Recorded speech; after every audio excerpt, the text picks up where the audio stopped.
Man like Mark Sullivan, the warrior self. Stay tuned for the thrilling episode. Woo!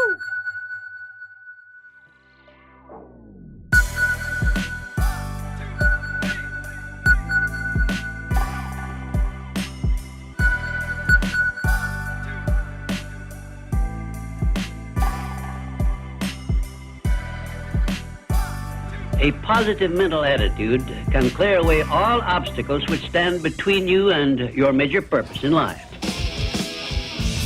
This is the Snowboard Project featuring Mark Sullivan and the Bead. The Snowboard Project. The Snowboard Project. The Snowboard Project. Welcome to the Snowboard Project. Trick or treat. Happy Halloween. Yeah. Coming at you straight from Ketchum, Sun Valley, with another great episode for you. Who do we have here today? So today we have a guy named Todd Hahn. Todd Hahn. And he is a guy who, I think he worked in some shops, but then became the team manager for World Industries. Sick. And then parlayed that into becoming a snowboard agent. And so he represented athletes like Marc-Franc Montoya, also guys like Louis Vito, and he was really successful at kind of brokering the deals that made these careers happen, and also, you know, taking away the headaches from the individual athletes of trying to broker these big money deals with non-endemic and endemic sponsors. Right now, this will be our first actual agent that we've had on here. That's something that I don't really know too much about, how an agent actually works in the industry. And, you know, he was pretty honest, pretty frank about it, so we get to hear some cool stories from being an agent and kind of riding that wave of, like, successful athletes' careers. It's pretty cool. Now, is he still doing that right now? Well, no, he retired recently because he actually started a wine business. So he's semi-retired. He's just making wine. I think he's actually maybe going to be, I mean, he was really successful as an agent. I think he may become more successful in the wine business. So he and Tommy Lee. Get out of here. Yeah, Tommy Lee from Motley Crue started this wine business. They get the wine from Italy. Their other partner is a guy who owns a vineyard in Italy. And then they take this wine to California. They put it in these big metal zinc cages and they submerge it in the ocean for 1 year. Stop. Real talk. That's crazy. Yeah, and so I guess it like accelerates the aging of the wine, and you know, it's pretty exclusive. And really, the wine, I'll post a photo of this, but it's like the wine bottles are covered with barnacles and sea life and stuff, and they pull it out of the ocean. It's really cool. But anyhow, we're gonna have to check this out. This is Todd Hahn. Number 30, Happy Halloween. Happy Halloween. This is the Snowboard Project.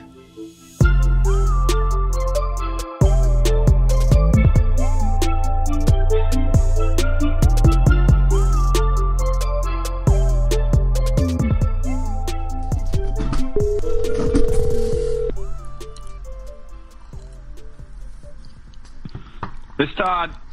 Todd, Mark Sullivan calling. What's up, buddy? How you doing? I'm doing good. Had a nice, relaxing weekend.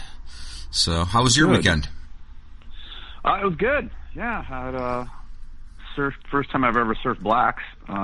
Waves weren't that good, but it was nice to go down there and check that out. And other than that, I just hung out with my kids a little bit, and my daughter youngest daughter all day yesterday. It was nice.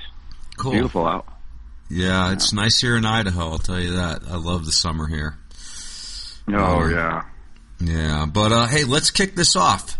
So today I'm joined by Todd Hahn, and Todd has been involved. He was involved with the snowboard industry for, I don't know, how long were you involved with the snowboard industry? About 20 years. About 20 years, and now he's moved on to other things. We'll get to that. But let's start out, like, how did you first get involved with snowboarding as a business? I knew the people over at Vision back in like the late 80s, early 90s. Heidi, I can't even remember her last name, but she was and I graduated college and needed a job, and was like obviously not going to make any money trying to snowboard, so I was a rep. I was a rep for like the entire Midwest and the Rockies. Okay, and so that was how I got into it. That was for Sims or for Vision, like Vision Streetwear? No, it was for Vision. No, it was Okay. Vision Streetwear and Vision, and then it morphed into Shove It snowboards and skateboards, and whatever else stuff Brad Dorfman would start and stop. So, but, Okay. yeah, that was a long time ago. That is a long time ago. So what was your next move after that? Because we know that Vision obviously isn't here today. So where did you go from Vision? I went to World Industries. I got a call. I think it was like '94 when they were just getting ready. They were kicking out around the idea to start a snowboard brand, and I'd gotten a call from Wallace Hargraves, and I went to work for Vision as a rep and helped with some team stuff and marketing stuff, and we had a blast with World. That was like, to me, that era was like the golden age of snowboarding, when it was it was more about fun than anything else, but it was World Industry, so you can imagine the nonsense and shenanigans that went around with that. Right. So Rocco was your boss? Yeah, and just learned a lot from that guy, just kind of how he operated, and we need more of that today. We can get into that later, but I just really liked the fact he just didn't give a shit, and it was all about disruption and standing out, and he did things that weren't specifically designed, to make money, but they ended up making him more money because it was just so real. It was just a really cool time, and like you said, we'll probably get into it more later, but that stuff's gone now. It doesn't happen. Right. I mean, so what was your first day? What was like your first meeting with Rocco like? Because that guy's a legend in my mind anyway. I'm probably here today for as much for Rocco being involved with the skateboard industry as for anything else with Big Brother Magazine. I mean, that's really why I decided to get involved with snowboarding media. So what was it like meeting him? What was he like as a person? Just kind of not what you think. Like you expect this larger than life guy. Everybody heard about Rocco. And he's this scary figure and ominous or whatever. And he was just kind of like this short, little dorky, chubby guy. And he walked into a sales meeting and, hey guys, how you doing? And how he spoke didn't like he was more of the idea guy, and then he'd have his generals go out and do it. Right. So he didn't. It wasn't. I don't want to say it's a letdown, but it wasn't like what any of us expected. But he was. That was probably the tail end of. He wasn't as excited about snowboarding as he was about skateboarding, and he'd already disrupted. The skateboard industry pretty good. Like he did disrupt it. Yeah. Big time. Yeah, I mean, it wasn't. Like I said, you expect one thing and we got another, and it wasn't a bad thing. It was just different, And again, I don't want to make it sound he didn't live up to expectations, but it just wasn't. I was expecting probably this huge ball of energy to come in and just start dropping. This is what we're going to do, and it was just like, hey guys, how you doing? Right. Pretty soft-spoken, quiet. And, I know that, he liked to hear ideas and stuff, but, he wasn't super involved. It was more, I learned more by being around the company and just seeing the steps that were taken and how, again, this is something that probably needs to happen more, how the media was used to drive a brand as opposed to, partnering with media. I mean, obviously he had Big Brother and on the skate side and Blunt on the snowboard side, but really leveraged those and it was unfair to a certain point, but it was smart, Right. So what was your role at World? I was primarily a snowboard rep, and then for the entire Rockies, and then it was very collaborative. I was probably the most passionate about snowboarding out of anybody there, just because probably where I was located in Colorado, and I was super tight with Frank Montoya, and Mark came on about the same time I did, and I was like, you got to get, calling everybody at World. Vince Krause was the sales manager then, and Wallace Hargraves was running it, and I was like, you got to get Marco on. You have no idea what that'll do to my business, and they were just very, like everybody got it from, the world, the internal side. I don't think anybody had any idea what Marco would do to their business, but it was, it was definitely a, access, and they listened, and they weren't like sitting on a throne in California, Southern California, thinking they knew it all. They definitely, it was a good experience. They listened to what kind of boards we needed, what the marketplace was going after. They weren't following necessarily. They were chasing, and there's a difference. What's the difference between following and chasing, would you say? Chasing's more of, following is just looking each side of you and see what everybody else is doing and not thinking outside the box. And chasing is let's just go get it. Like, what do we need to do to go get it? And like, some of it was, putting that team together that World did, that was chasing. That was an eclectic, pretty amazing. It was a great team, probably second in my mind to, Forum, the Forum 8. Mm-hmm. But you had Sean Johnson, who was a nut job, and like, contrary to, like, obviously, now with Stepchild, everybody that follows snowboarding knows he's a smart guy, but back then I don't think anybody thought he was smart. But he was wild, more wild. Dude, he was wild. He was wild, and there was also a method to his madness. The whiskey things were some of my favorite videos, and like, I think that kind of stuff is missing as well. But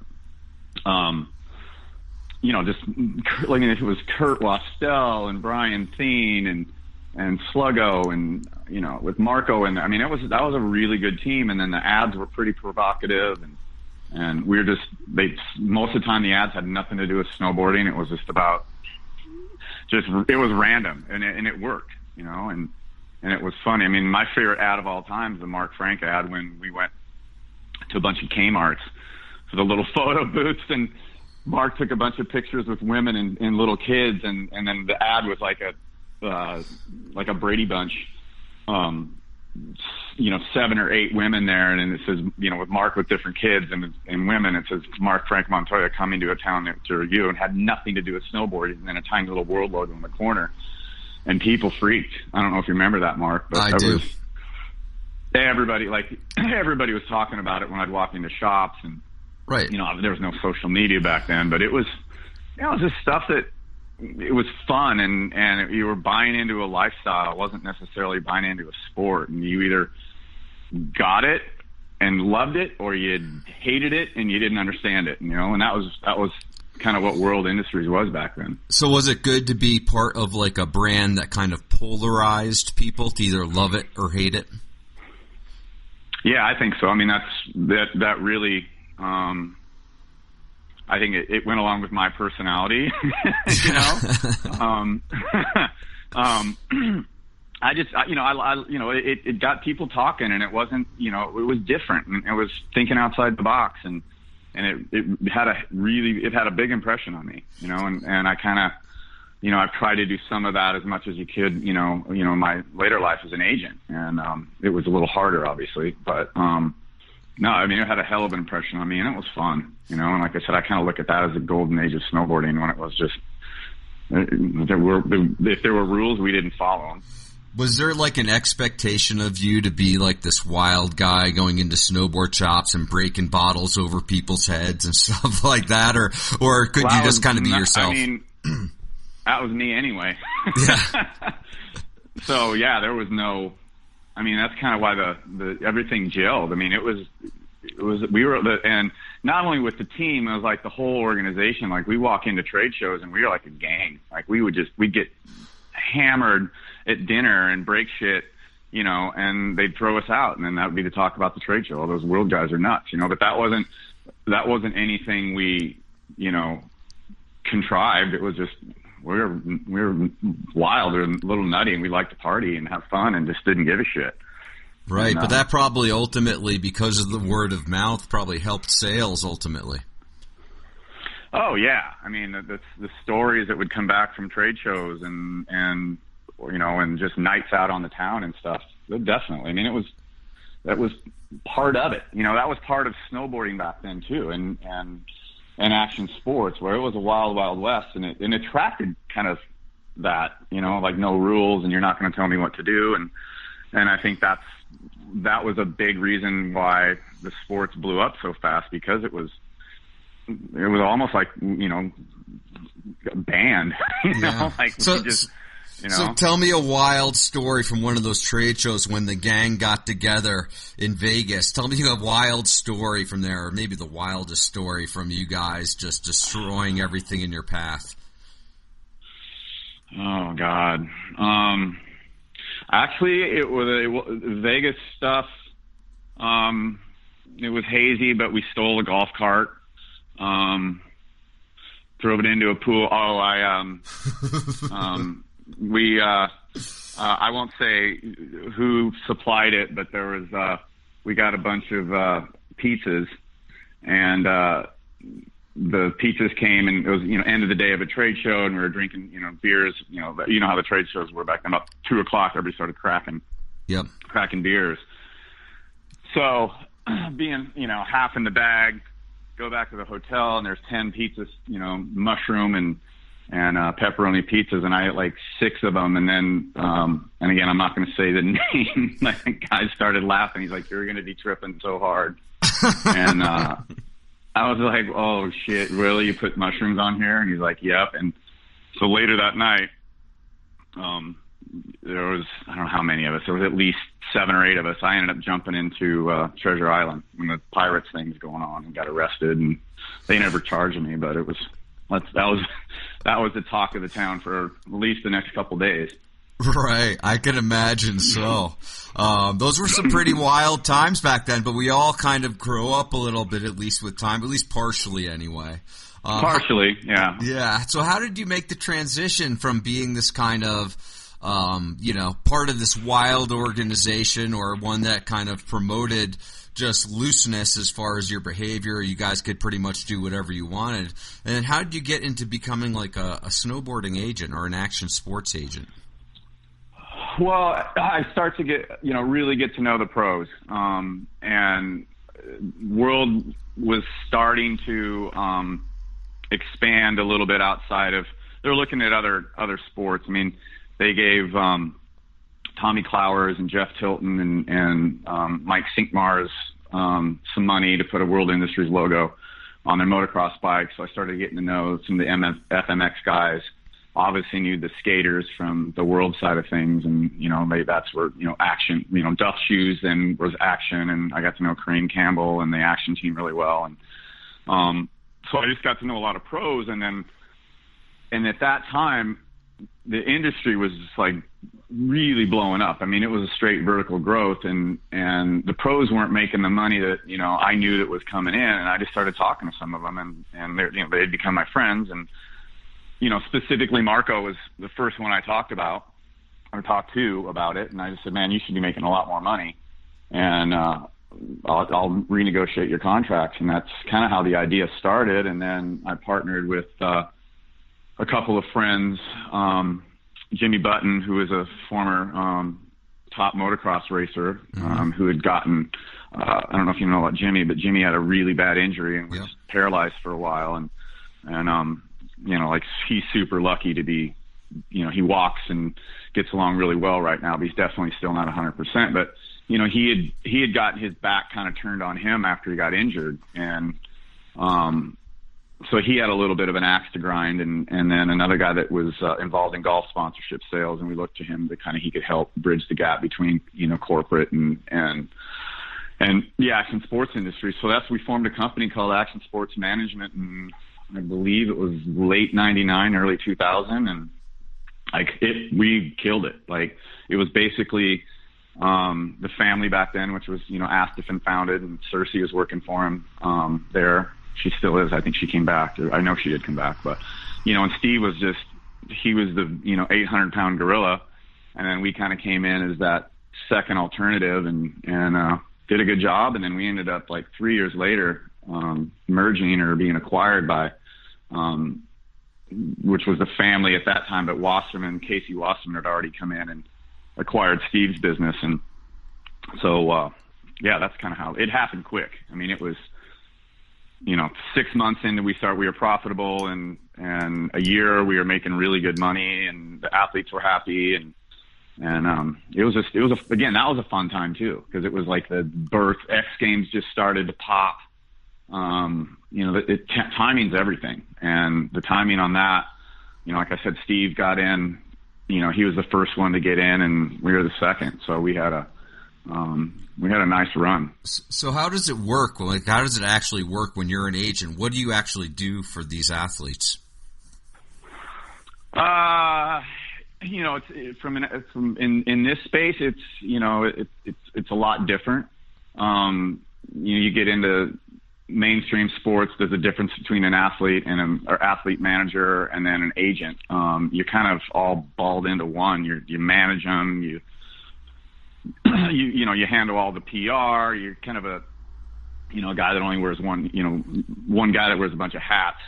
Just because there was a time when you could afford maybe a PR, a publicist or something, but it's just not the money was never there to have, for an athlete to have a big posse, but so, the day-to-day stuff is just making sure that, the athletes have what they need to have, you're talking to them, trying to come up with strategies. It was, that's changed pretty significantly.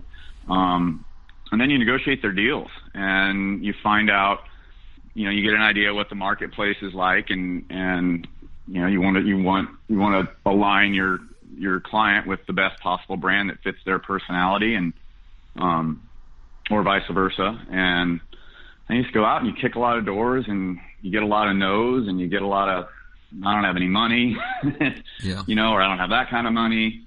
And then you try and get creative and try and find out, how you can get a deal done so it's fair to the brand and it's fair to the athlete, because that's the only way it'll work. If it's one-sided, the relationship, as soon as that contract's up, goes away.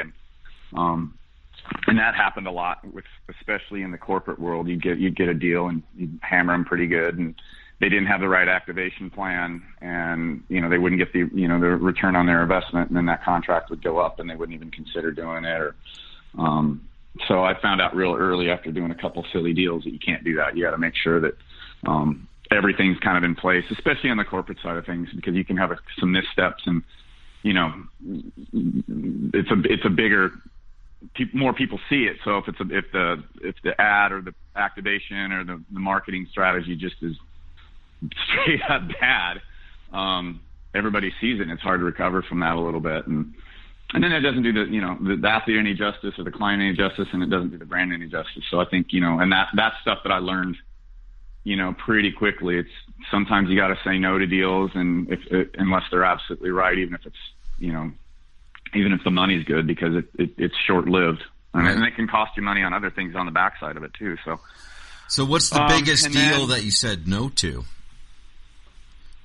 Oh man, there were some pretty silly drink deals at one point that we didn't do, or I didn't do, or another client didn't do. There was oh gosh, I'm trying to think.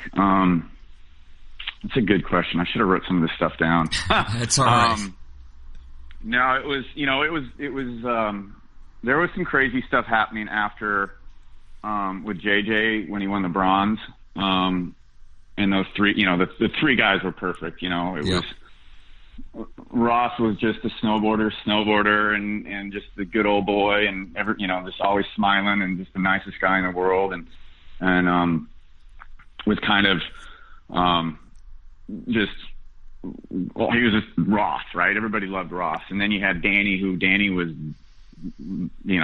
probably the best guy that could have ever won a medal, because he was snowboarding. He was, he was the face of rebellion, and he just didn't give a shit and didn't train, just went out and killed it, and was such an amazing snowboarder. And then he'd get interviewed and just like, everybody in the snowboard industry was just like, that's our guy, And then you had JJ, who was Mr. All-American, and, super good looking. He just smiles and the chicks come, and they were great. And I know that there was deals that they tried to package all three of them up. And, one deal we did, the Coke deal, which ended up into like Nestea iced tea.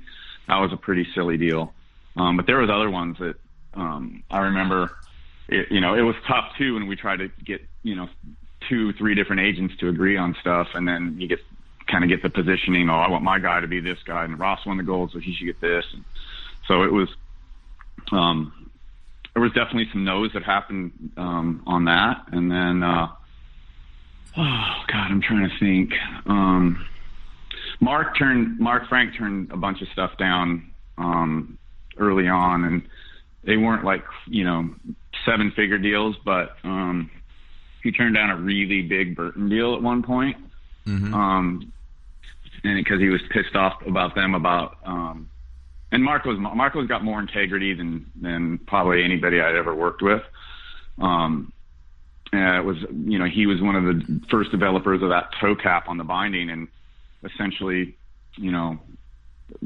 I don't know, I never got into the legal side of it, what they did with, but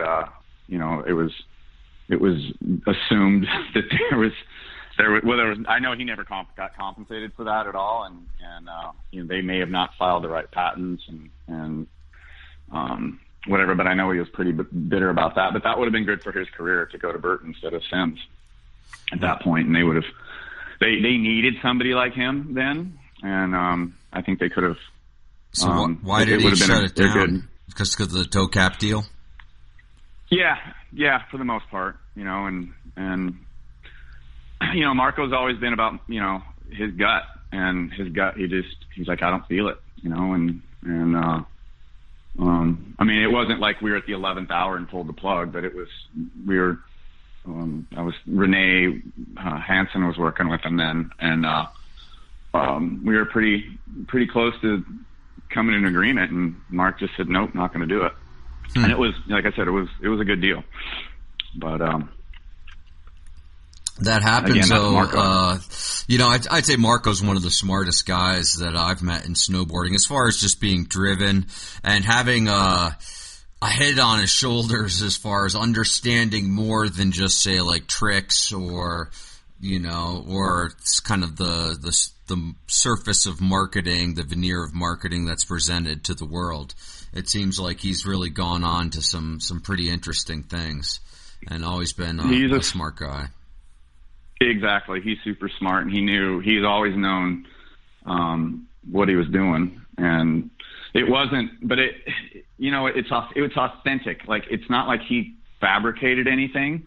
He and I sat down and said, okay, we're going to create Mark Frank Montoya. It was what you see with Mark is what you get. And, he was, and I think that's a big thing that, smart people for sure can see through, fabricated brands and people, fake stuff. It's again, something that's lacking now with authenticity, and Marco definitely had it, and then he was smart with it, and, he played up the whole Denver, Latino thing for sure, but as he should have. I mean, that's who he is. Right, and that was marketable. North Denver. Yeah, it was for sure marketable. Yeah. And it's funny. I mean, you don't see it as much anymore, but like when you would go to the mountains, and this for a fact, like you would see every time he went out, there's 20, 30 guys dressed like Mark Frank Montoya, like he had a niche in that marketplace that was pretty solid, and just how he rode. And I mean, to me, he's still, out of all the snowboarders, he's one of my favorite guys to watch ride. He's just got that slow, lazy style that it's just steezy. I mean, it's just, I love it. I mean, I miss it. I miss seeing him on rails, and I miss seeing him, doing a big, slow backside 9 without grabbing it, and just, I mean, that's art to me,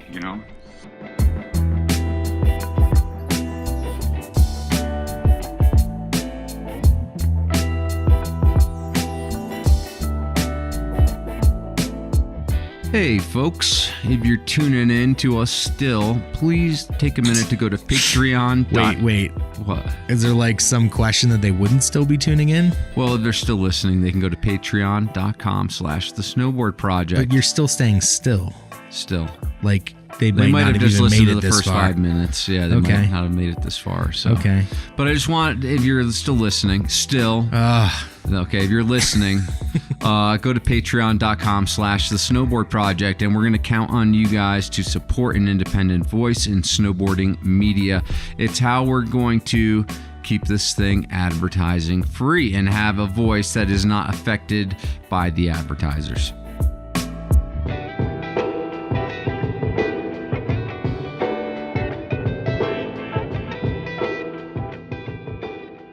Yeah. And so who are some of the other guys that you would that you represented over the years?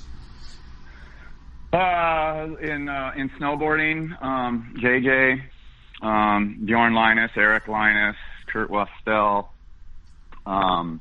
Louis Vito, had a long, nice run with Louis.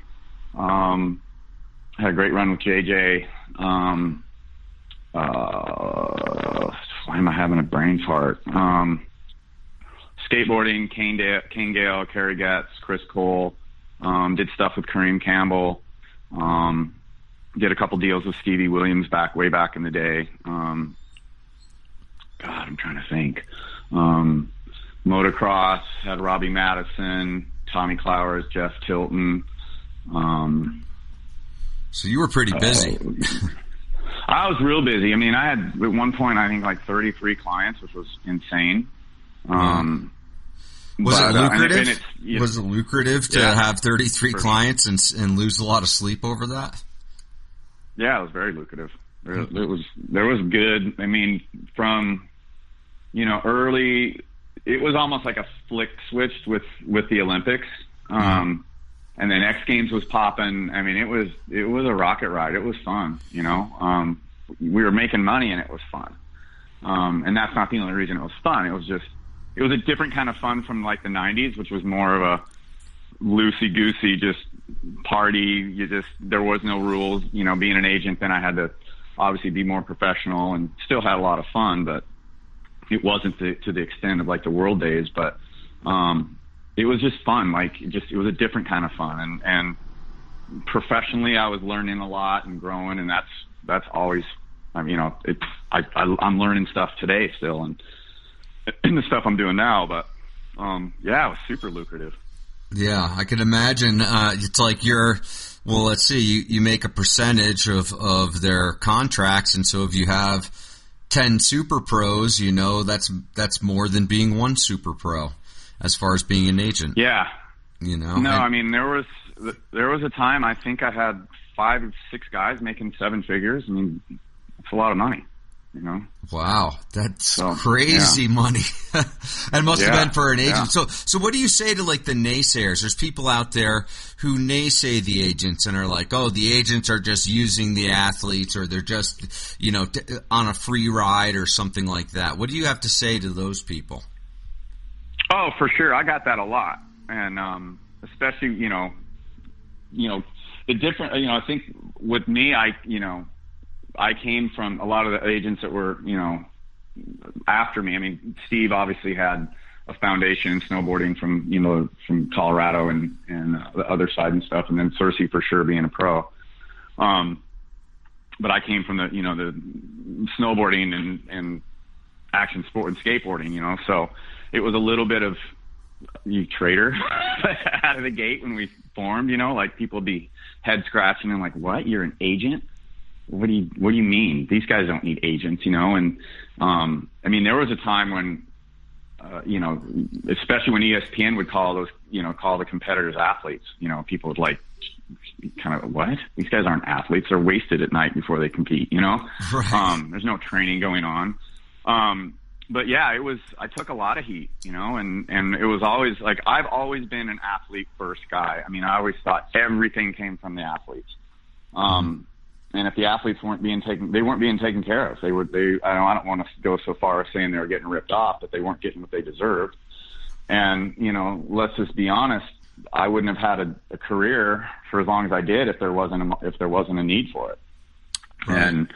And, I'm pretty proud of a lot of the stuff I did. There's some deals that I'm not super stoked that I did, but, like I said, everybody makes mistakes and you learn from them. But, yeah, I mean, and that was probably, gosh, I don't know, 3 years of that. Then you'd always occasionally have that guy, but, that would either he'd say it to your face, which I respected, or you'd hear shit talking, somewhere. But again, eventually I just kind of went away because there was a lot of good that came from agents, like the exposure level that we were able to do, that brands didn't have the time or the capacity or the desire to do. An agent filled that gap, and it, again, that kind of sweet spot from like 2002 to probably 2008, maybe 2010. Mm-hmm. There was a lot of exposure that was created by agents doing deals. Not only me, a lot of other guys too, and a lot of other people. I shouldn't say guys. That really shed a light on the sport that helped drive it. So it was part of it. So it was a give and a it's a give and a take, and like I said, it lasted probably 3 or 4 years of where there was. People weren't really happy about it. And you're sponging off the athletes, and I remember getting called by a owner of a company, snowboard company, a bottom feeder. And I was like, I'm a bottom feeder. You are not paying any of your guys what they deserve, and I'm making them money. You tell me who the bottom feeder is. And he just he was probably about a half a second away from punching me in the face. But, and I honestly believe that, because I go back to the athletes. It's always about the athlete. The right athlete will drive a brand, and so I never had a hard time sleeping at night doing what I was doing. Right. So did you also mentor the athletes in as much as tell them hey, this is going to come to an end. You need to watch your money. You need to make a plan for the future. Were you doing that as well, or were you more just focused on the deals and making the promotions happen? Yeah, I'd always say, listen, it's not going to last forever, and make sure you got an exit strategy, and you should talk to somebody about your money. But that's one thing too, Mark. I mean, it was once a month I would get phone calls from some random money manager, and hey, we should partner, and you bring your athletes to me and I'll give you a percentage. And I was like, I think that's unethical. I don't want anything to do. I'll make them money and I'll make my percentage, and what they do with it, I'm gonna recommend that they talk to somebody like you, but I'm not gonna recommend anybody by name. Right. I just didn't want to ever get into that, and I know it's not illegal. People do it, but to me it was a conflict of interest. I could see it becoming a slippery slope real quickly. But I would always tell the guys, don't go buy some stupid car, and save your money, and talk to somebody that knows how to make you, make your money make money. And I'm not that guy, and I don't know who you should talk to, but do your research. I'd be happy to, have you talk to some other athletes. Some listened and some didn't. Louis is probably the smartest when it came to any of the guys that I worked with on his money. I mean, he probably, I don't know, I know how much he made during, his heyday, obviously. Yep. And he's been smart with it. I don't think he'll have much of a problem the rest of his life, because he's been super smart. And he had a great family too. I mean, his parents were super supportive, and his dad definitely made sure that he knew where every penny was going. And then, Louis not dumb, and, he's not the guy that's going to go take 20 people to dinner to be the big shot, Right. Right. So can you address this? They would hand me the check. Yeah. You're paying for dinner, Todd. Dude, that's one thing I don't miss. I don't miss that at all. Was there an expectation that you would be treating everyone everywhere you went? For sure. Yeah. It was like a check would come and it was like alligator arms, or they would just simply here, bro, here you go. Thank you. Oh, and then by the way, throw your credit card down at the bar. Yeah. So, cost of doing business. Right. You had some serious overhead as well, being an agent, not just making those deals, but just keeping everyone happy. I'm sure that wasn't cheap. No, it wasn't cheap, but there was some fun to be had too. And you know what? That's part of it, And then there was times too, we'd go out with some of the brand guys and we'd Rochambeau for the check, or we'd all, some of the team managers would split it. It wasn't always me, but if it was definitely me and just clients going to dinner or going out and getting drinks or something, I pay. They look to me to pay, and that's kind of how it is, Yeah. Okay, so let's switch gears a little bit here.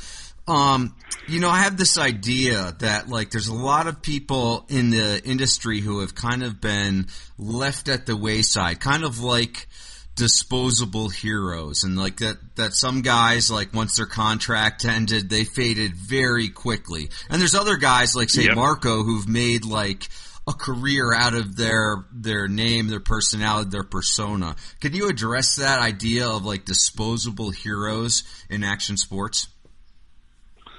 Well, I don't think it's just action sports. I think it's anything entertainment, sports, music. It's not something that, exclusive to action sports, for sure. And that's, again, it's sad. It's our society, but it happens when it happens right in front of your face. It's a reality, right? Louis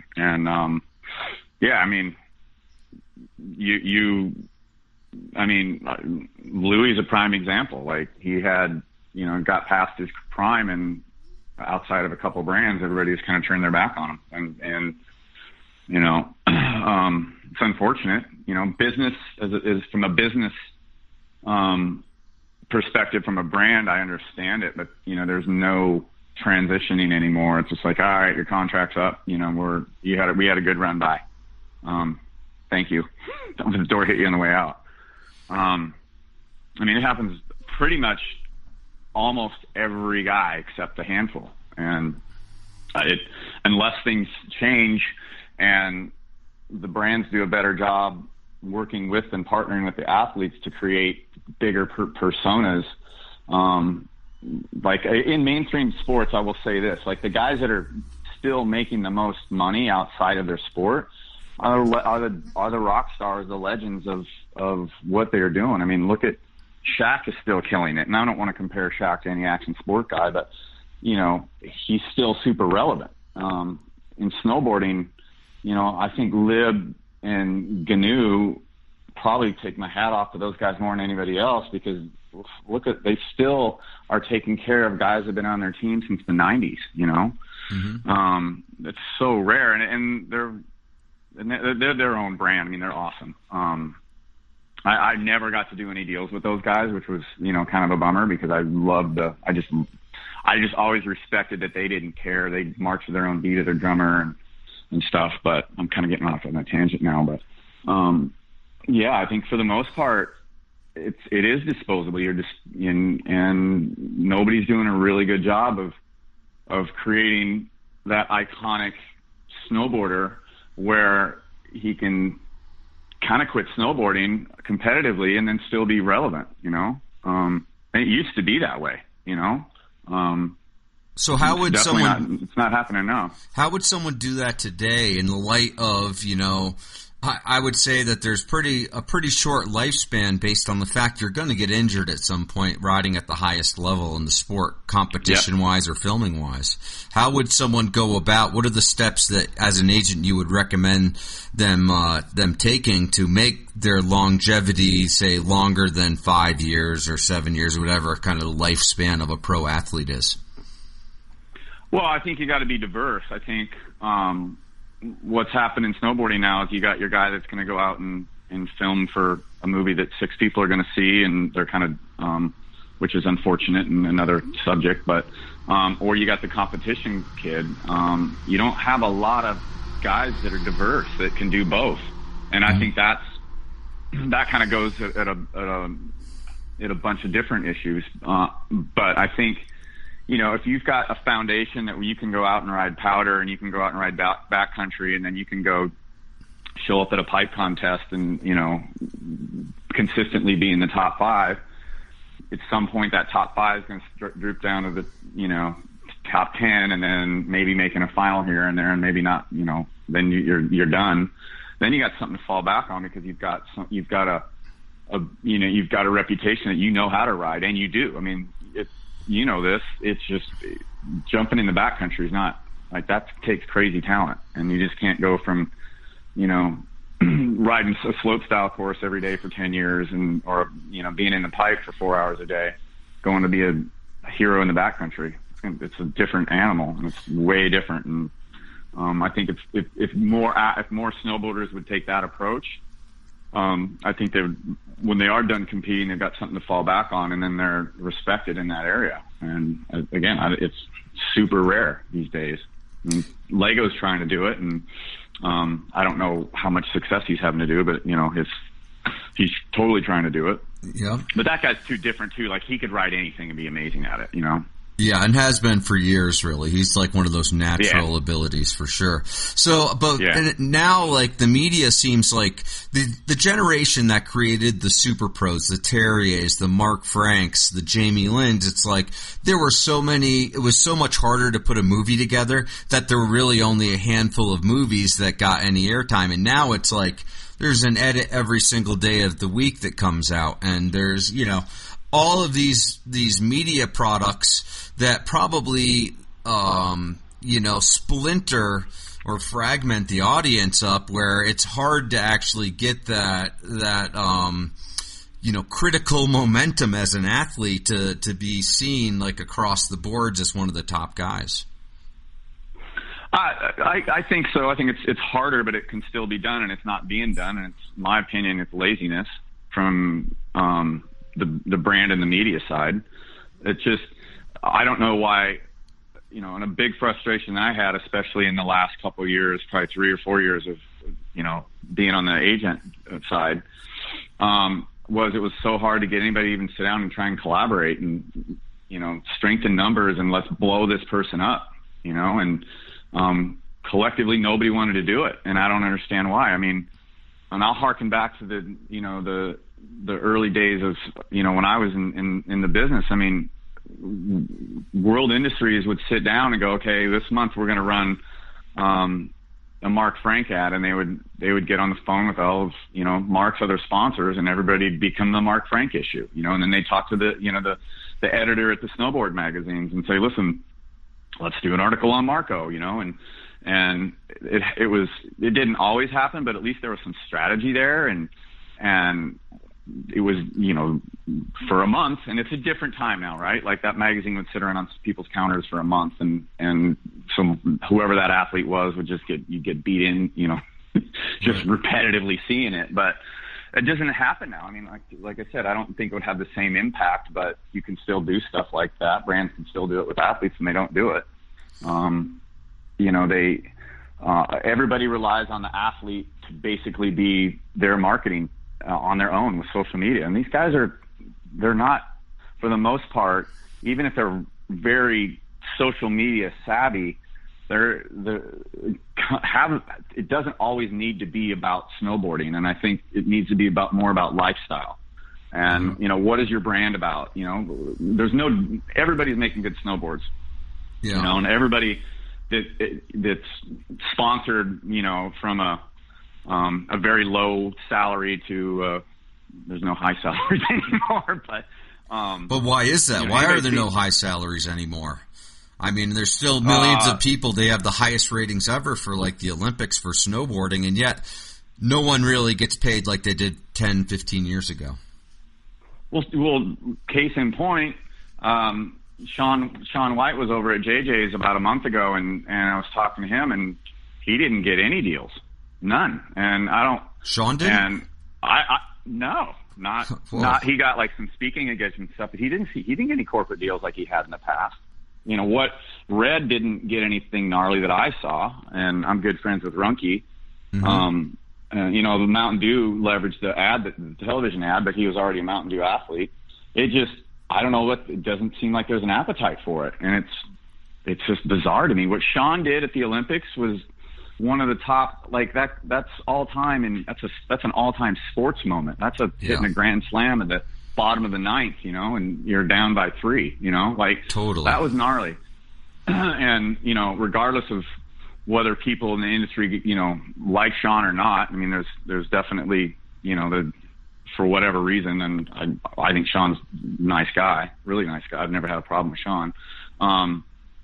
But that's amazing, and everybody should have got behind it. And quite honestly, Mark, even the industry didn't get behind it. And that's, like, one thing that was so frustrating to me. It's like, everybody's too cool. Like, quit trying to be too cool. It's just, any other normal business would have got behind Sean, Yeah, totally. Industry, and just, oh my God, that what he just did was so good for our sport, fuck yeah.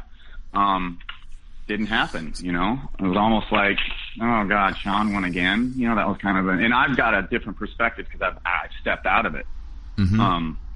But that's kind of the vibe that I got, you know, and I just think that's a big part of it. It's so exclusive industry, and it should be inclusive. And that was a frustration that I had with Louis, not with Louis, but about Louis. Like, listen, Louis is never going to be super hardcore guy. You know, he's a pipe guy. All he does is ride pipe, right? And he was on Dancing with the Stars, and he likes to make money, and he's a corporate guy.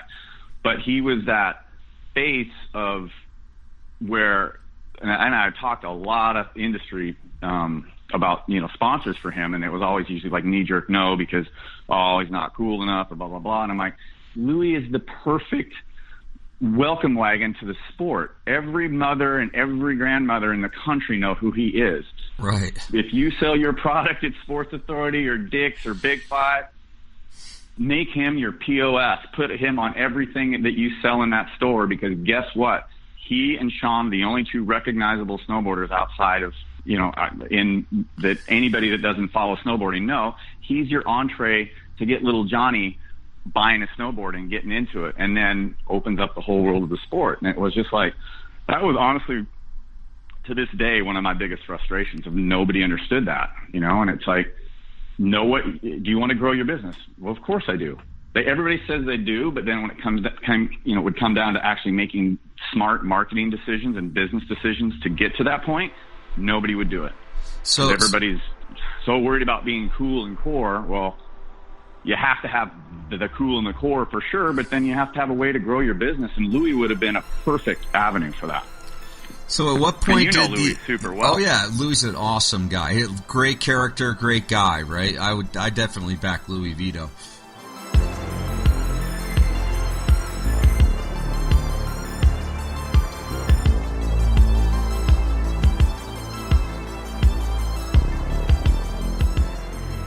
Oh, hey guys, Beeve here with Sullivan, and we're talking about Patreon.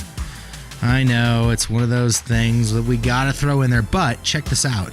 It's because of people like you that go and get on the internet and go to Patreon and support us for as little as, what, $2 a month? Yeah. It's people like you that help us do this. But people are like, no, it's free. It's a free podcast, right? Steve. We don't need to pay for this. We can get it for free. Yeah, I know. The way that we're going to tell these independent stories is by having people support us. Right now, we got about 108 people supporting us. Not a lot. 108? 108. Still pretty rad. It is pretty rad, yeah. There's 108 people out there that are supporting us on Patreon. Yeah. Right on. With your support, as little as $2 a month, we can continue to push this ball downfield to continue to tell these real stories in snowboarding.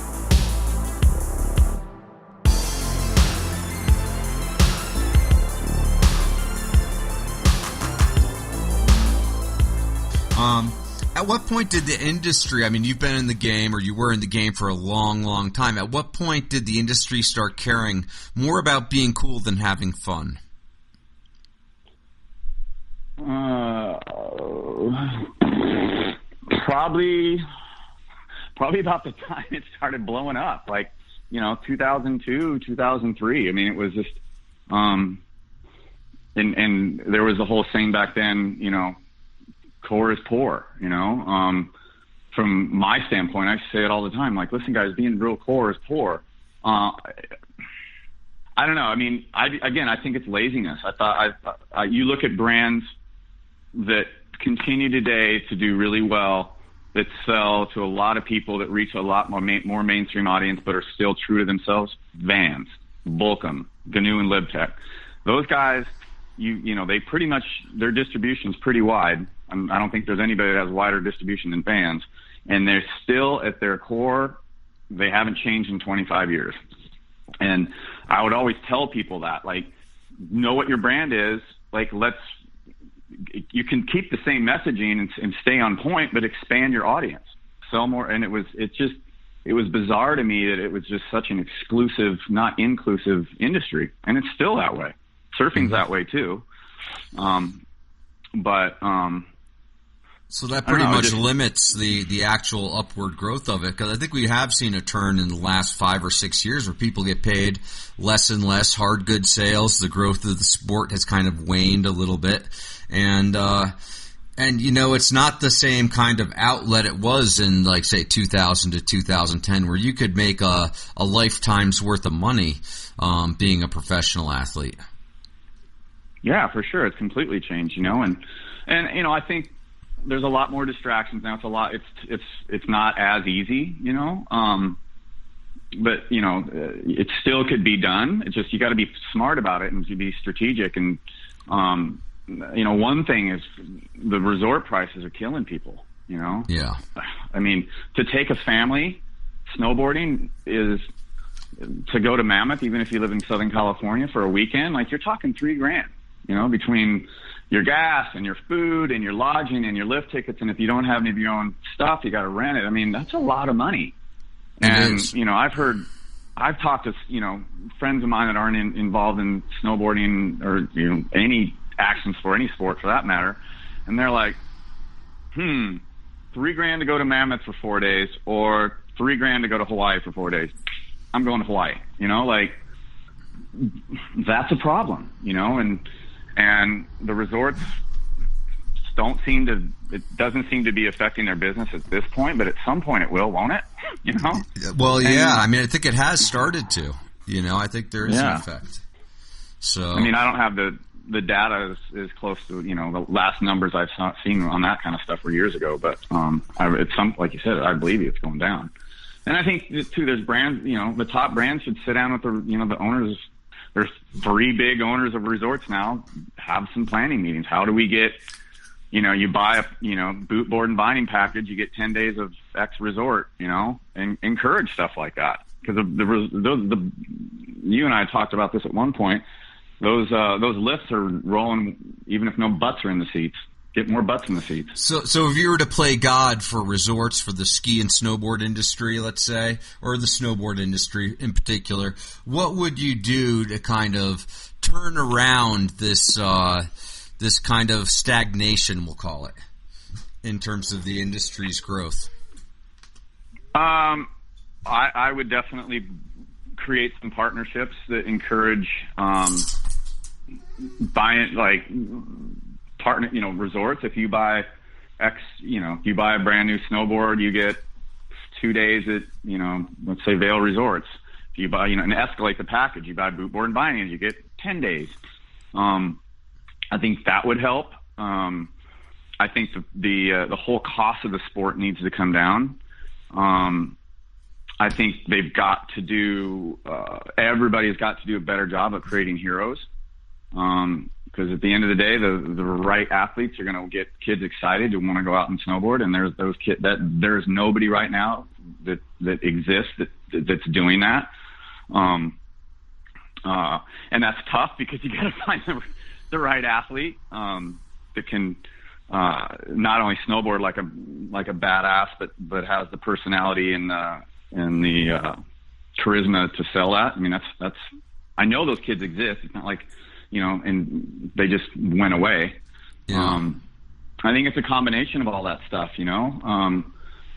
I just, you know, and I think also kids are looking at the athletes right now and what they're doing, and like, I respect the hell out of everybody and all the tricks they're doing. I mean, it's mind blowing what they're doing, but I can't stand it. Like, I think it's just so, you know, after a 900, it just starts looking almost like we're entering the world of aerials. And again, I don't want this to sound like a diss to any of those guys, because they're risking their lives and it takes a lot of hard work to get there. But personally, I want to see more style back in the sport. And I think that, I think a lot of kids look at, you know, stuff like McMorris is doing, and they're just like, that's so ridiculous, I can never do it, you know, and they kind of just like, yeah, there's like a disconnection play a video game.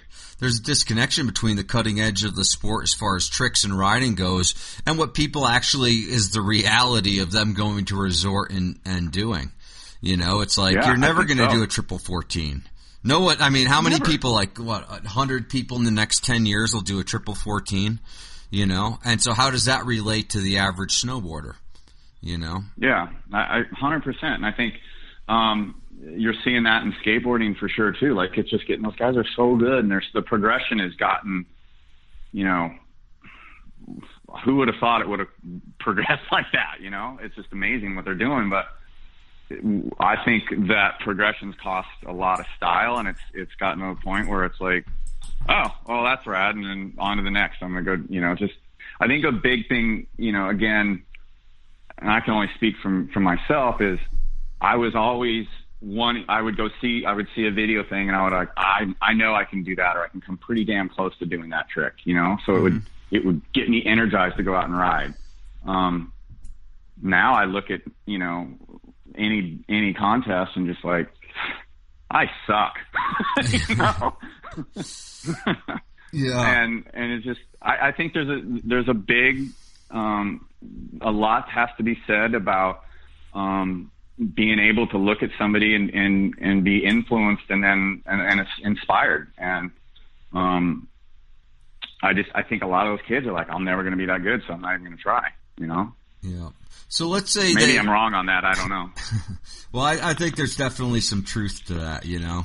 Well, let's say you're like let's say you're back in the agent role, and you got a crew of like 5 14-year-old kids, and you got to give them some advice on like what they should do, what they should focus on. They have only so much time. What should they focus on as far as riding goes? What direction would you recommend they take? I would go buy them a bunch of Whitey's old movies. I'd buy them the whiskey movies. I'd buy them some old, I'm having a brain, why am I having a brain fart, Mark? Some of the forum movies, all the old like 90s movies, and watch what snowboarding was like, and get some history, and then they also were having a lot of fun. Like, those videos just weren't about snowboarding. They were about a lifestyle. And I think kids are going to buy into a lifestyle that's missing right now, right? To me, right, I would tell a 14-year-old, you don't need to go have a full-time coach and a trainer and your dad hanging around you every single day. Like, go be a kid and get good, you know, watch as much snowboarding as you can, learn what the tricks are like, have other interests outside of snowboarding. But it just seems too like that kid right now, they've jumped into, they're no different than some kid that's going to go play soccer. I think how a 14-year-old kid becomes a 22-year-old icon is there's more to offer than just being a snowboarder. And there's more depth, and what they do on snow, just they happen to be a really good snowboarder, but they're really cool. I mean, I would also tell them this, and I firmly believe this as a marketer. If I was a 15-year-old, 16-year-old kid, I'd want every one of my male peers to want to be like me, and I'd want every 16, 17, 18-year-old female to want to do me. I just dropped my phone. Getting passionate there about the advice. Yeah, no, I that's pretty on a base level, you know. Yeah, be an alpha male. Be an alpha male, you know. Be that guy that you walk into a room and the whole room stops, you know. And there's I don't know, I don't know when that's happened before. Sean can probably pull it off because he's on a different level. Yeah. But I mean, that used to happen all the time, and you know that. We you know, all of us would be at dinners, at events, or whatever, and somebody'd walk in. You know, Jeremy Jones would walk in, or JP Walker would walk in, or Marco would walk in, or you know, Danny Cass would walk in, and the room would stop. You know. Yeah. And now I shouldn't say I haven't been to an event for a couple of years, but the last time I was at an event, every single major pro was in there, and nobody gave a shit. You know, and I'm saying like the whole room. I'm saying like. Those guys had that charisma that even if you didn't know anything about snowboarding, you knew somebody special just walked in. Right, and it's like today they focus so much on the training just to be at that high level that they have to forego all of the other things. They have to trim all the fat, so to speak, except the fat is actually the thing that tastes the best. Exactly. Yeah. Okay, so why did you get out of being? Okay, go ahead. I'm sorry. Oh no, I think that's a bit. I think snowboarding's lost lifestyle. I think skate's starting to lose it. Surfing's definitely still has it. I think surfing's still healthy because of that. But I think the lifestyle thing was a big reason why the industry was cranking for a long time. So you must have gotten approached by a lot of different people that you said no to as far as representing them as like an agent. Like I can imagine, like for the whole sport, probably only 40 people are represented by agents, or even less than that maybe. How would you decide which guys to represent and which guys not to represent? Honestly, I would look at like my roster and who would compete with take money away from somebody that I'd already committed to. That was the biggest answer. Mm-hmm. And then, you wouldn't want to be selling, having 3 pipe guys that are always finishing the top 5, just because there's only so many dollars to go around and so many, a limited amount of potential sponsors that'll want to look at that particular guy. So that was a big thing of it. And then, do I like the way they ride? Are they good people? What are their parents like? That was a big. So what would make a good parent versus a bad parent in your eyes? Just be a parent. Be supportive. Do not be a helicopter parent. Let the kid make mistakes. Let the kid be a kid. Don't put all the pressure on them to be the best in the world. Just support them however they needed to be supported, but do not be in my face. I mean, there were so many times, and I'm not going to mention names, but it was like, I never even talked to the kid. I was always talking to the parent. And it's like, dude, like, don't you have a life? Don't you have a job? And, I had one skateboarder kid that was a phenom that was 14 years old and was making really good money, like, a couple $100,000 a year. The dad and the mom quit their job and had the 12-year-old, 13-year-old kid support him. And I was like, what are you doing? And the kid ended up, like I kept saying, that's too much pressure on a little kid, He's going to implode. And guess what? The kid had all the talent in the world, should have been somebody, and he just ended up like, fuck it, I don't even want to do this anymore when he got, 15, 16, and just stuff like parents have gotten crazy. And I think parents, be a normal parent, like, just be normal. And yeah. I think the parents that get so wrapped up, and there's this fallacy that they're, I don't know if it's living vicariously through your kid. I never understood that. Or it's like, I don't want to work and I want my kid to make money. I don't know. Well, it's like they're trying to live their dreams through their kids instead of like, I mean, I had to fight tooth and nail to be a snowboarder, to make those trips and whatever. My parents didn't want me to be a snowboarder, and so that was like my form of rebellion, was snowboarding. And today it's like... For sure, mine too. Yeah, and so today it's like, you're actually not rebelling. It's not rebellious to be a snowboarder. You're just kind of falling into line with what maybe your parents would want, instead of like just being this, this thing that like other kids would look up to. Actually, maybe that's part of the problem, is that other kids aren't going to look up to you just doing everything your parents want you to do. No, exactly. I mean, maybe it's that thing where my parents snowboarded, so now it's not cool. I don't want to snowboard, because my parents, I grew up skiing, and God, dude, as soon as I learned how to snowboard, I never wanted to see a pair of skis, let alone get on one again, Yeah. And maybe that's some of it. I don't know, but it's got to be to live vicariously through them. I don't know what it is, but I think that's what I would tell a 14-year-old. I would tell the parent first, stay the fuck out of your kid's, career.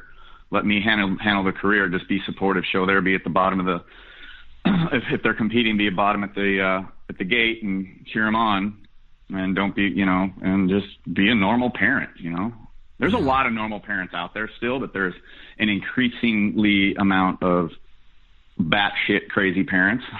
Yeah. And it's not just snowboarding. I mean, I've got 3 kids, and they're I have a daughter in high school right now. It's on the tennis team, and there's a couple tennis parents that are nuts too. You know, it's we've always had it. I mean, I remember even when I was a little kid in Little League, there was always one or two batshit crazy parents, but they don't belong in snowboarding, I can tell you that, or skateboarding, or surfing.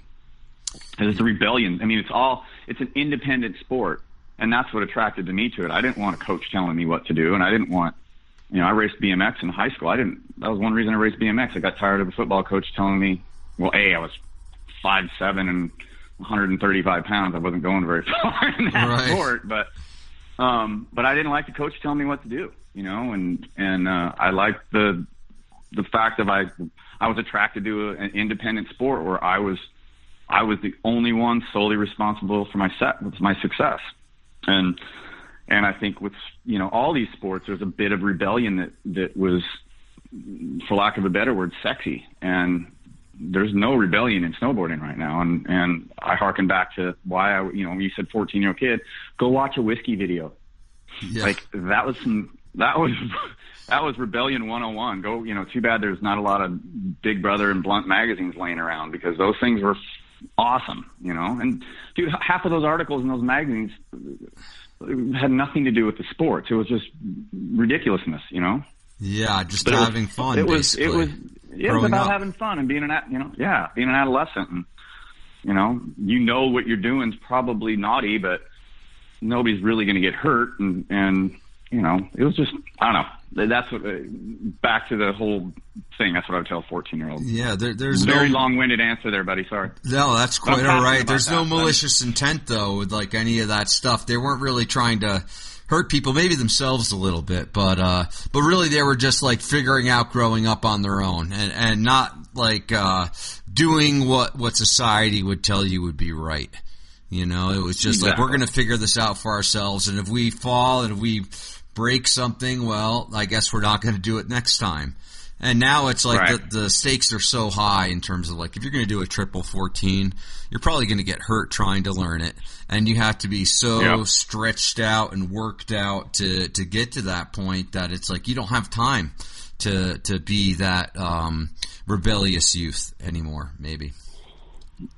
I don't think you can. I think it's, you got to be the right mental space.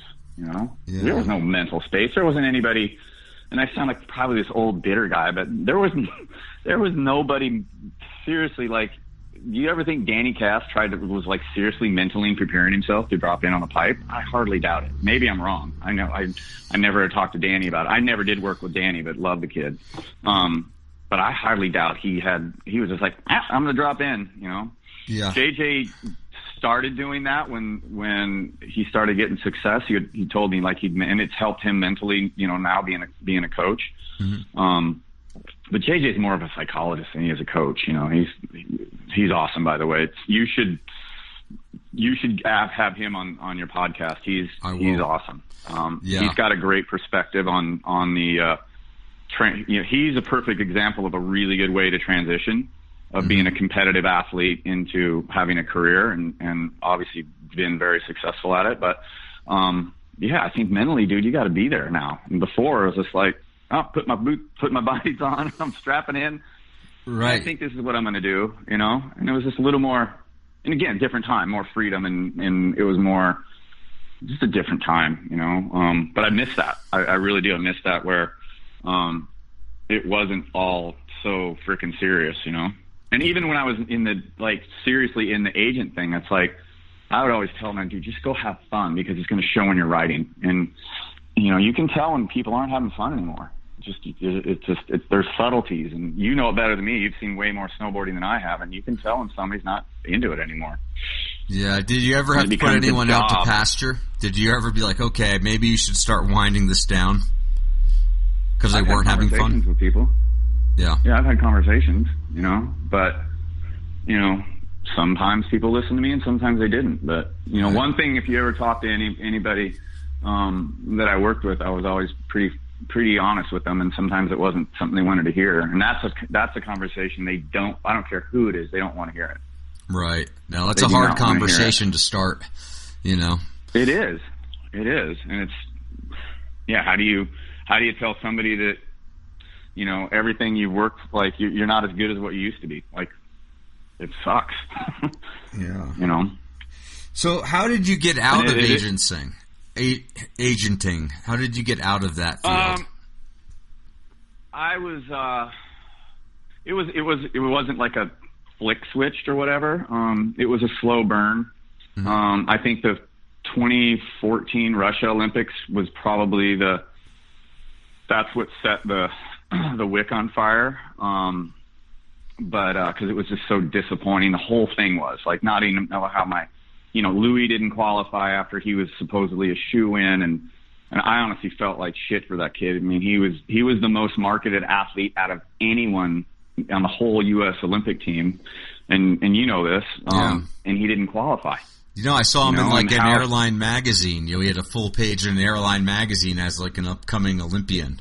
You know, and then they obviously put it out before that. You know. Yeah, and he had McDonald's ads and TD Ameritrade ads and Toyota ads and Oberto ads. I mean, he was everywhere. And it was for all of us, you know. I mean, it was he had been on like 22 out of 26 podiums or something for 2 years. Like, there was no question he would qualify. It was just win. So that was it was hard on him.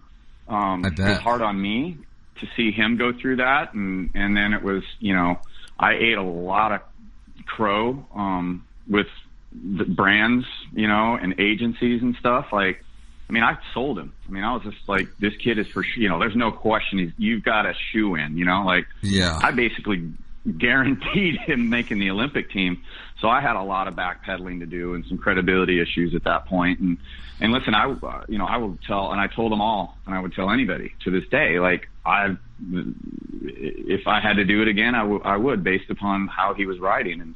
And, you know, I don't think he knows specifically on exactly what happened that season, but that was the start of it. And then, you know, other clients that I had, you know, Elena Height was my client at that point, and she didn't qualify either. And she was, you know, like same thing as Louis. She had some, a couple pretty good deals, you know, going into it. And, who would have thought that she wouldn't have qualified based upon her results over the last, you know, the previous seasons before that, and how she was riding. And, you know, I think pressure had a lot to do with it on them. And I just, again, like, that was hard as a human, you know, cause and those two all of us were tight. Like, Louis is like my little brother, and Elena, I would work for her, you know, on and off for years, and she was awesome. But you hate to see, you know, how hard they work, and that mentally was tough.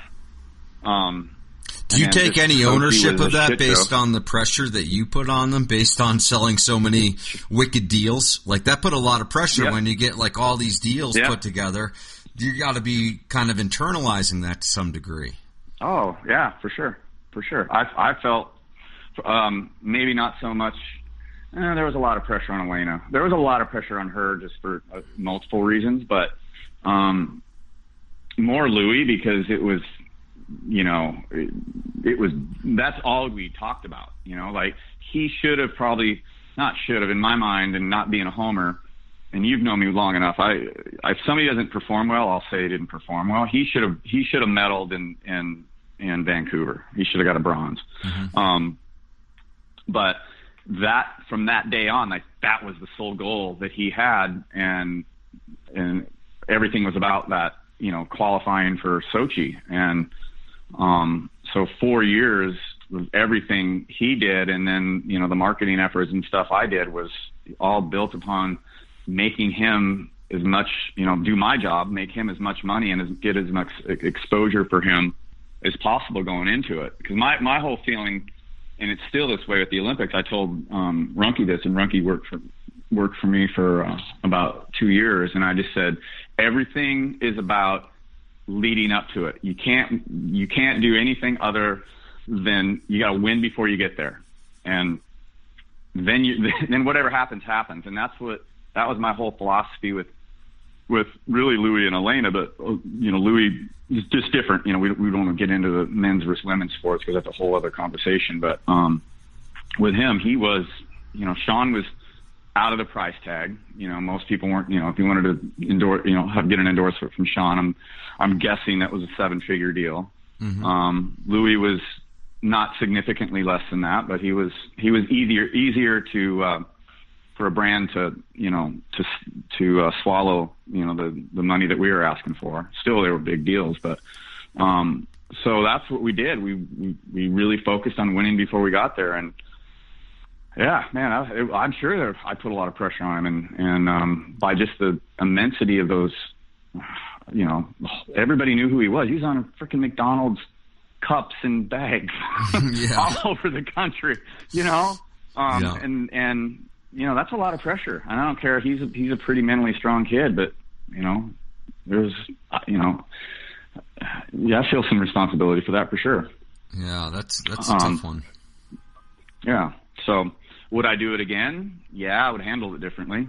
I would have a lot more talks to him about, listen, this is about really using this as a marketing opportunity. This isn't about making the Olympics, and that's probably how I would handle it. But, I know for him, that was hard on him, really hard on him. It's hard for his whole family, So, I mean, that was a long road for him. I mean, he had really gone for like 10, 15 years. He was really training and being a top pipe guy, Yeah, no, that was his life. It was eat, train, snowboard, sleep. That was it. That's all he did for really right after that Vancouver thing. He completely changed what he wanted, how he approached snowboarding. And I would probably, in hindsight, talk to him a little bit about, easing up on the training and maybe snowboard more. But again, I'm not a coach. That's, my job is to make, at that time, make people money and get exposure for them.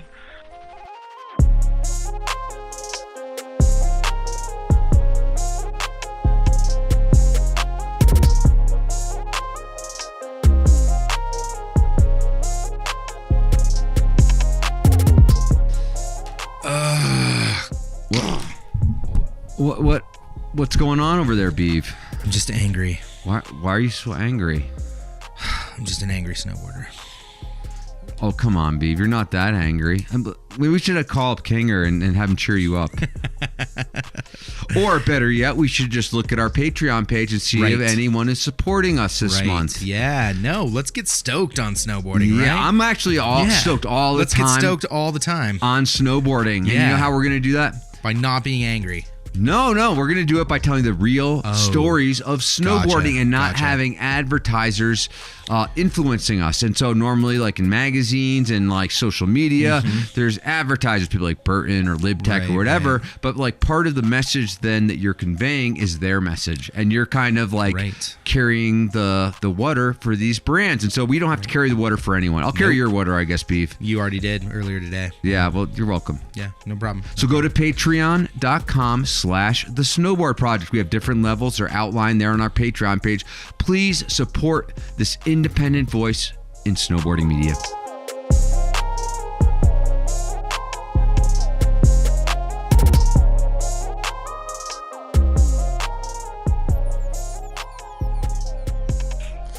But now you're not in the agent game anymore. Yeah, no, so I didn't even finish my statement, went too long on that. So that kind of hit, and then also the economy. I mean, the economy of action sports really was sliding, and I saw it, and it was really hard to get deals done.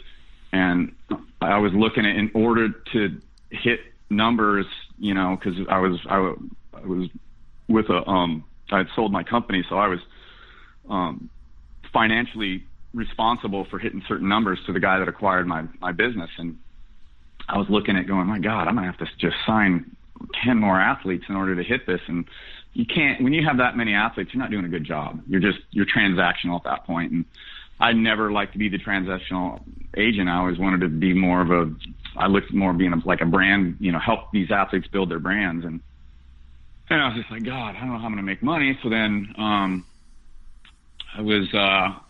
super good friends with the Motley Crue guys. And specifically, first it was Nikki, and then Nikki and I met Tommy, and Tommy and I had a lot more in common. So he and I got to be really good friends, and I started working with them as selling their sponsorships for their last couple tours, and so I started diversifying.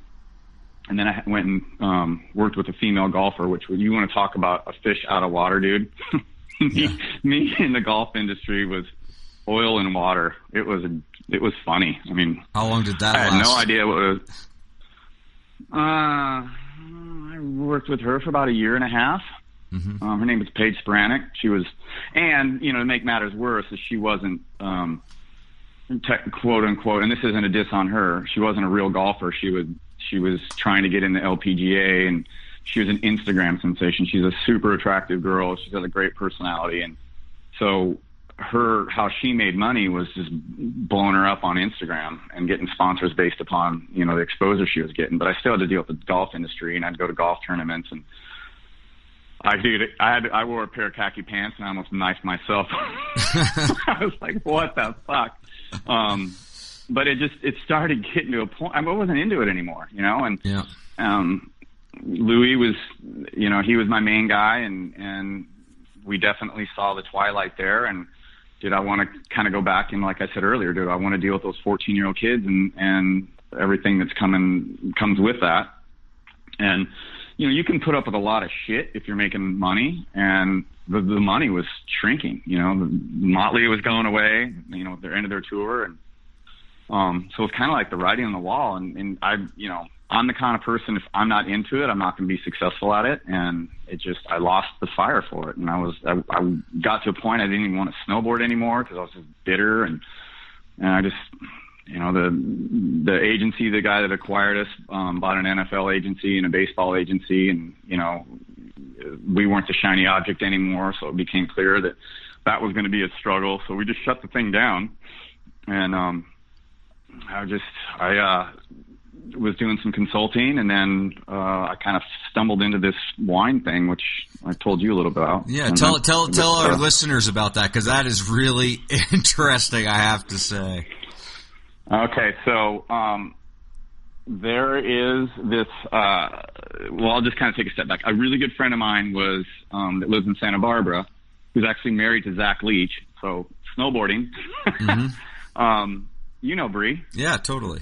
Great girl. Yeah, she's awesome. Yeah, she's awesome. So she was at an event in Santa Barbara, and she saw these bottles of wine with barnacles and seashells on them, and she started talking to the guy who was donating them at this charity, and she's like, "This is really cool. Tell me about it." So he had told her the story, and she's like, "What do you want to do with this?" He's like, "I don't know." He's Italian. "I don't know. I want to do something. I don't know what to do." And she's like, "Oh, I got a guy that will totally be able to help you, and he's got some connections with celebrities and some influencers." And so she called me. I went up there and checked out the wine. Blew me away. Every single bottle's different. There's barnacles, there's seashells. We've had ones I sent you a picture. How do they get barnacles and seashells on them? We age the wine in the ocean. So here's the process, and I'll make it quick. We import the wine from Italy. My partner's Italian, and he grew up, his family have a vineyard over there, and he's a diver, and this is all his process, and I don't want to take any credit for this amazing process. I'll take credit for when this thing blows up on the marketing side, but in the brand side. But so we import the wine from Italy. We put them in zinc cages, and then dump them in the ocean dump the bottles in the ocean for a year. And I don't know how much you know about wine, or your listeners do, but I'll give them the brief. The ocean is the perfect place to age wine. There's no UV light contamination. There's zero oxygen. That's the absolute perfect temperature. And the current of the ocean slowly moves the wine around in the bottle, so there's no sedimentation. And then what makes our process really unique, and this is, again, isn't me, this is Emmanuel, the Italian guy. So he knows a lot about energy and a lot about everything. He's somebody, if this was you want to interview somebody interesting for a podcast, he's the guy, because he's literally the most interesting man in the world. But anyway, so the zinc and the salt water creates a thing called the galvanic current. And the galvanic current ionizes the wine. So if you taste the same exact vintage that was not underwater, it's good. It's an award-winning Italian wine. If you taste the wine that we age in the ocean for a year, it's way better. And we don't know whether does it age at 3 more years, 5 years, 7 years. I don't know, but there is an absolute difference in taste. Makes a much better product. So, I brought Tommy in. Tommy and I were sitting around, Tommy Lee, one from Motley, and after they retired, and I was like, so what do you want to do? And he's like, oh no, dude, I'll probably produce some records and make maybe make some of my own stuff. And he's like, but I really want to do something like Sammy Hagar and with Cabo Wabo.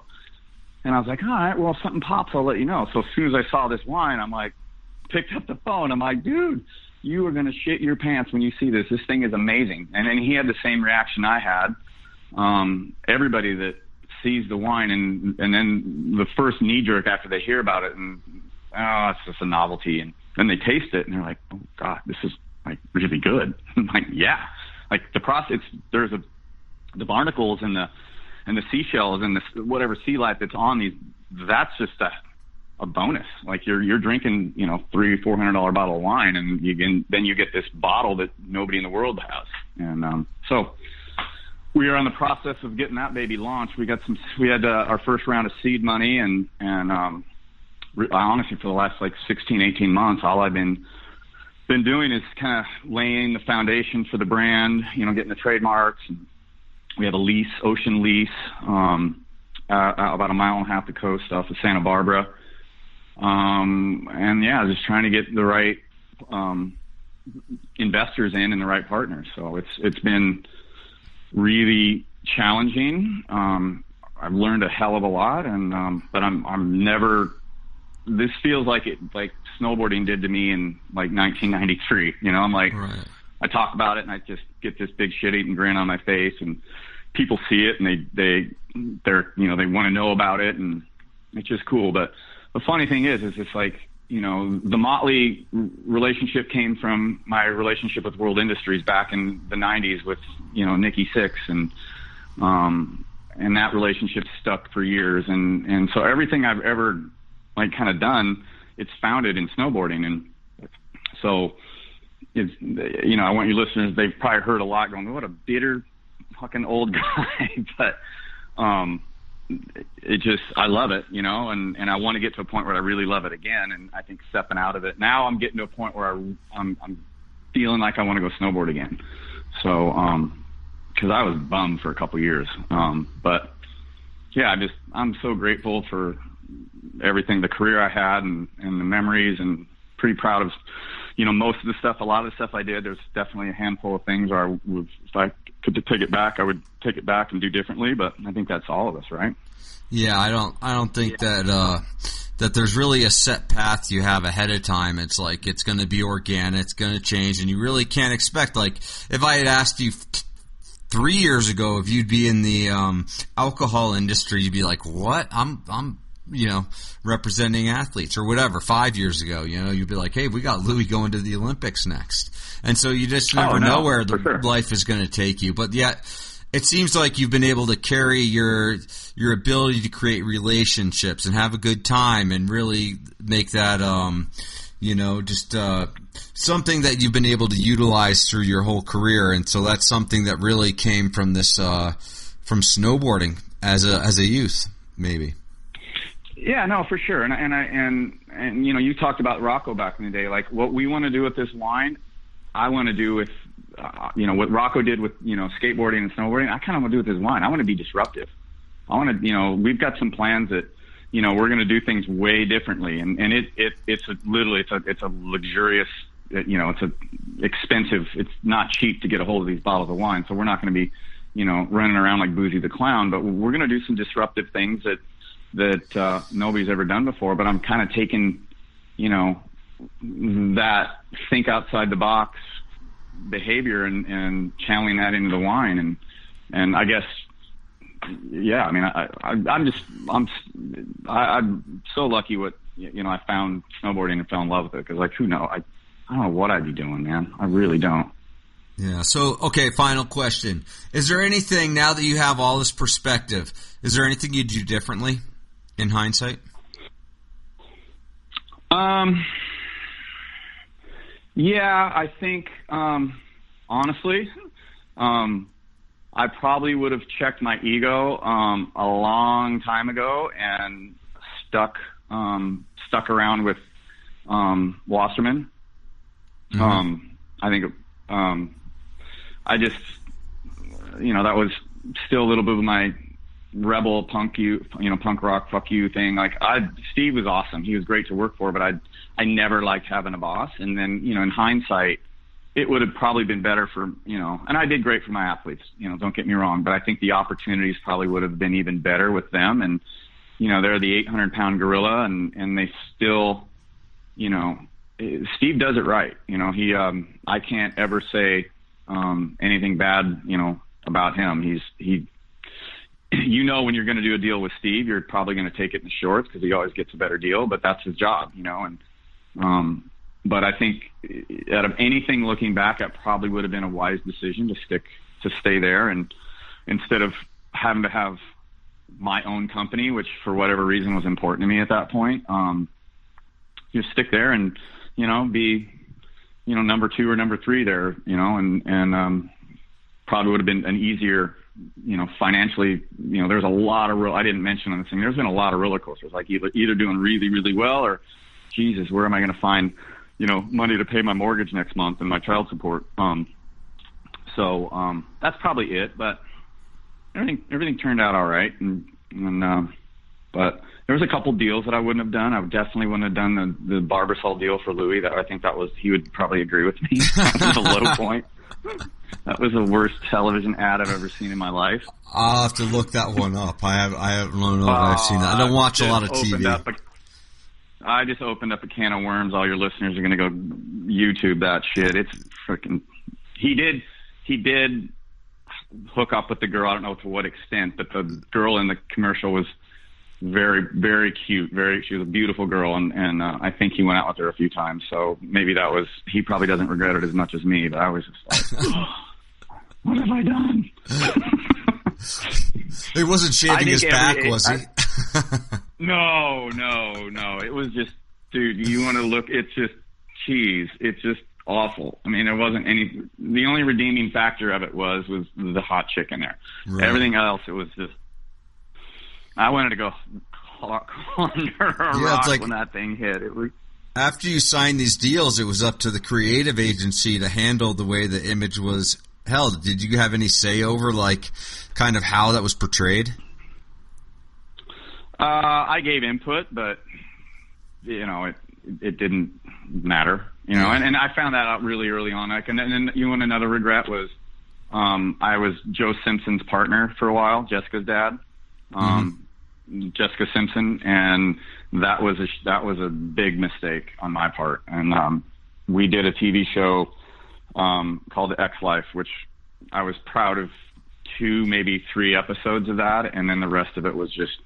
It was a freaking dumpster fire, and I would have never have done that in hindsight, and I was, an EP and a creative on it, and they didn't listen. He didn't listen, and neither did the production company. I would get, dailies for the first few episodes and send my notes back, and honestly, I don't even think they looked at it. And the first episode was actually really good, and I was like, oh, and the ratings were good. It was like it won the night for cable the first night it came out, and then the second one wasn't quite as good, and the third one was not as good, and then after that, like I said, it went downhill. And that was something too. My gut told me, right before we started shooting, because originally, and I don't want to go on too long about this, but this is probably this was a big tell your listeners, listen to your gut, because I didn't listen to my gut on this.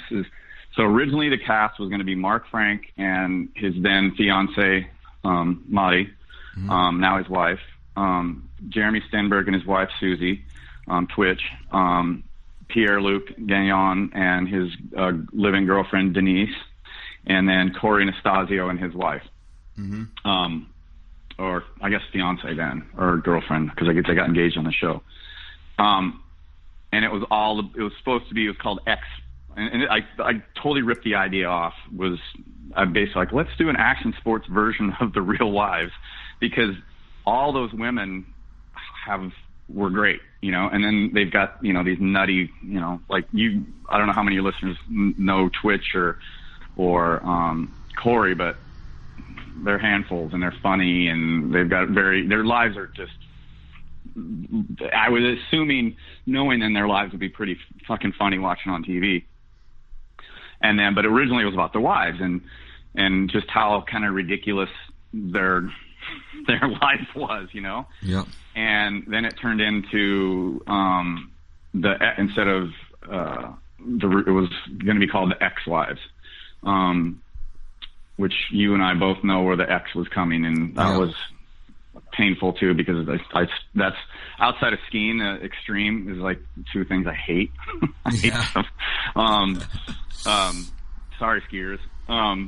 But then they got into it and they're like, oh, Mark's not involved in a summer sport. How does this make sense? And I was just like, you don't understand the dynamic between Mark and Marty. Like, Mark's so funny, but he's also super smart, and he's going to bring a really good dynamic to it. And he's going to bring he's going to bring the snowboard demo to it. And, he's Latino. Like, why wouldn't you want him on the show? Like, I was giving these business reasons for it, right? So they just kicked him off, and right there, for no reason, like, they just said, oh, he's not going to work. And I don't know. I still never asked, I guess, after a couple months, but right then I knew I should have probably bailed out of the process, and then I just stuck it through. And like I said, it just, they didn't listen to anybody, and you know, the cast was complaining to me all the time, and that's all basically for 6 months. All I did was field call after call after call from someone was on that show, complaining on how shitty the production people were and what they wanted them to do, and they didn't want to do it, and they had them do just like the cheesiest, like go to a Monday night painting class or something and try and get them to fight. It was just bad. So yeah. And I'm rambling, but like, that was a mistake for sure. I would have, you know, never done that if I knew that was gonna, and it potentially, you know, the goal was, it's like, okay, this could turn into something, you know, where there's a second season, there's a third season. This will be great for their sponsors. We can really do a good exposure. And I honestly think not that I'm a genius or anything, but if the producers would have listened to me and listened to the cast, they could have, and kept Marco in there, they could have had a great show. And it ended up becoming inauthentic, basically. Yeah, it was. They were making shit up, and then, you know, and it was a real eye opener on how things are edited, and I knew it, but you don't know until you see it, and how, you know, a paragraph, you know, something somebody says 2 days later got edited into something they're saying on the spot. You know, like, it was a joke. You know, it's just like, I get a call from one of them, and like, I didn't say that, and I was like, evidently you did, but not at that same point. So yeah. Anyway, long story. That would have been something I wouldn't have redone. And working with Joe there's a half a book about that guy. Yeah. Okay. So final words of wisdom for our listeners. Final words of wisdom, things that they can take from your experiences and maybe not work with Joe Simpson, let's say. Beyond that. Well, that was only 6 months, so it was a quick 6 months or 8 months, or whatever. But words of wisdom: make snowboarding fun again. Pretty simple. Like, let's make snowboarding fun again. Brands, you know, whoever's running brands, quit looking to your right and left and seeing what your competitors are doing. Find whatever your voice is and own it. And, you know, have people walk into a snowboard shop knowing that's your brand. Because I think everybody's scared just to be their own brand. And athletes, be authentic to yourself.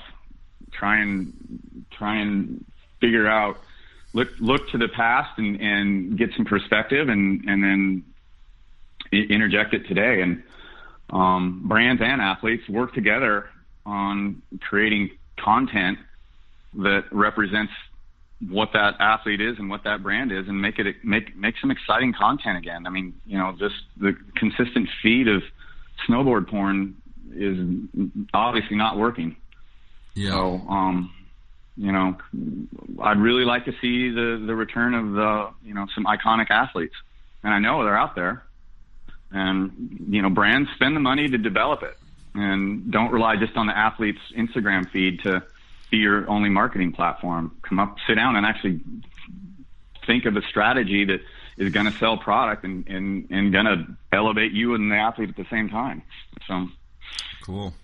I think that's good advice and something I hope people are still listening too, because I think that is something that snowboarding needs, and it just needs to do something differently, because what they're doing now isn't working. I would say that we can agree on, So Yeah. I'd like to see something change and some new ideas injected into it. So hopefully this podcast can be one of those things, and a small piece of that puzzle of just putting these authentic stories out here and putting some different perspective on the sport. So, well, thank you, Todd Hahn. I appreciate your time, man. It's been thank you, and I hope you don't get a bunch of hate mail from this. You know what, man? I don't really care if I do. This is an advertising-free podcast, and so really it's like this is just my opinion. This is me just contributing to the sport in a new way, in a different way. So you can like it, you can not like it. I don't care. Well, thanks for having me on, and I hope I offered a little something worthwhile. I think you did. I think I learned a lot. If not, I'm just going to go away and go try and make some money off some wine, so you won't have to hear from me again. Cool. Well, maybe we'll have a glass of wine together here at some point. We'll definitely have a glass of my wine. We'll see you. I look forward to that. Cool. Well, right on. Have a great day, Todd. Yeah, you be good. Thank you. Thank you.